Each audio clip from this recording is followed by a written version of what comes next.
Today's the day. Elon's called it. Hashtags are dead. The 27th of June 2025. So should you use hashtags in your social media content? What can we learn from hashtags to make sure that we keep going viral today and in the future?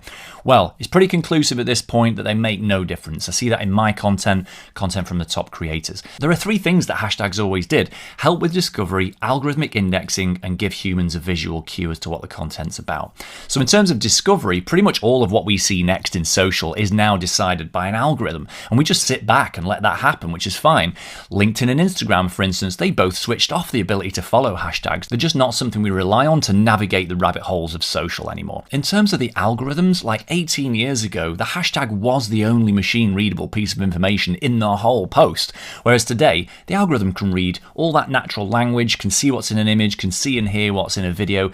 The algorithm doesn't need hashtags to understand what a piece of content is about any more than you do. And then thirdly, there's that visual cue where it sort of reinforces what a post is about just by seeing the hashtag on the page.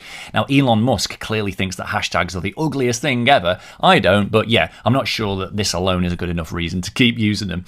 And it's amazing they've made it this far. It was like 2007 when Chris Messina tweeted from an event suggesting people use the £, as they called it in the US then, to tag tweets so that everybody could see all the tweets from that event in one list. Later that year, there were wildfires in California and people started using hashtag San Diego Fire, and we had this huge wake-up moment. Oh my god, we can follow these real-time events and organise all the noise around that event using these hashtags. And then over the years, the other platforms integrated hashtags. But honestly, from about 10 years ago, algorithms started to take over. TikTok was a big accelerant in that. And yeah, I think we can say today that the hashtag is finally dead. But if you want to do really well in social, you still need to kind of think in hashtags. Successful content is always about something. So whether or not you're hashtagging it, you should be thinking, which little bubble of social media is this going to land in? And will it be one of the best things there, and why will people care about it? Because that's the legacy that hashtags have left. Yes, they're not out in the open anymore, but behind the scenes, the algorithm's still indexing and categorizing your content to work out who to show it to next.